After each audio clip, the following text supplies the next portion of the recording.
Hello बच्चों, तो आज के इस वीडियो में हम लोग देखने वाले हैं एक बहुत ही महत्वपूर्ण टॉपिक करुड़ रस और हास्य रस के बारे में कि करुड़ रस क्या है। यह क्लास 12th में लगभग हर बार पूछा जाता है, तो इसे आपको ध्यान से देखना चाहिए और ध्यान से पढ़ना चाहिए। ठीक है, तो आइए हम लोग इसके बारे में देखते हैं। सबसे पहले कि करुड़ रस क्या है। तो इसका अस्थाई भाव शोक है। क्या है इसका अस्थाई भाव? शोक है। शोक नामक अस्थाई भाव विभाव, अनुभाव एवं संचारी भाव संयोग करता है, तब करुड़ रस की निष्पत्ति होती है। यानी कि जो करुड़ रस होता है, इसका जो अस्थाई भाव होता है वो शोक होता है। यानी कि मन जो होता है उदास होता है।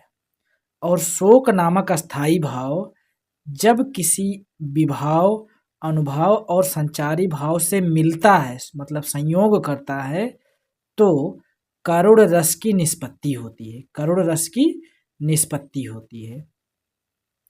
इसके उदाहरण के लिए अगर हम लोग देखें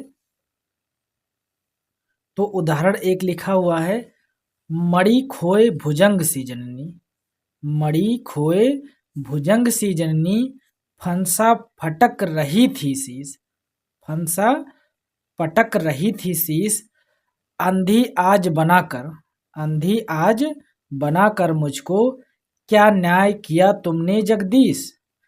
ये जो उदाहरण हमने दिया है, ये उदाहरण है श्रवण कुमार और उनकी माता जी से कि मणि खोए भुजंग सी जननी, यानी कि मणि जैसे पुत्र को खोने के बाद जो उनकी माता थी वो व्याकुल हो रही थी। फन सा फटक रही थी शीश, यानी कि फन सा पटक रही थी शीश, मतलब अपने आप को कोस रही थी कि मेरे जो मणि जैसा सुंदर अच्छा लड़का था वो चला गया है। तो उसके क्या है, करुण में, उसके करुणता में, शोक में अपने सर को पटक रही हैं, माथा पीट रही हैं और कह रही हैं, आंधी आज बनाकर मुझको, मतलब कि मुझे आज अंधा बनाने के बाद, यानी कि बनाकर, क्या न्याय किया तुमने जगदीश। हे प्रभु, हे भगवान, तुमने क्या न्याय हमारे लिए किया है हमको अंधा बनाकर।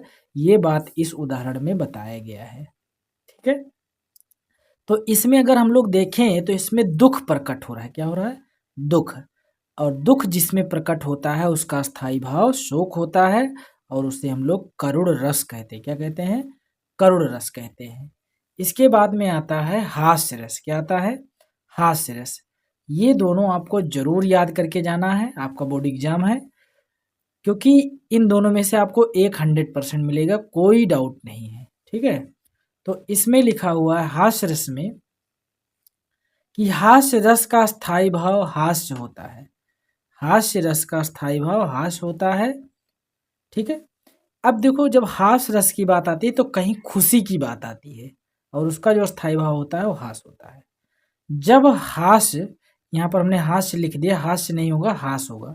जब हास्य नामक अस्थाई भाव विभाव, अनुभाव और संचारी भावों के संयोग करता है, यानी कि संचारी भाव से संयोग करता है, तो वह हास्य रस होता है।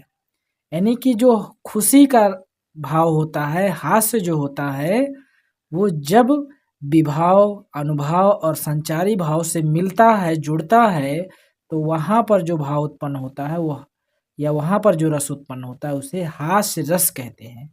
हास्य रस कहते हैं। इसका भी हमने उदाहरण यहाँ पर लिखा है। उदाहरण में लिखा है, हाथी जैसा देह है।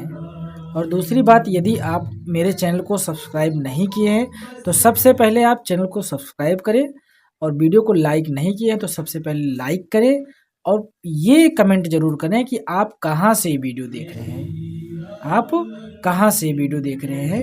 ये हमारे लिए मोटिवेशन होता है। तो इसके आगे लिखा, हाथी जैसा देह है, गैंडे जैसी खाल। हाथी जैसा देह है, मतलब कि बड़ा देह है, शरीर भारी है।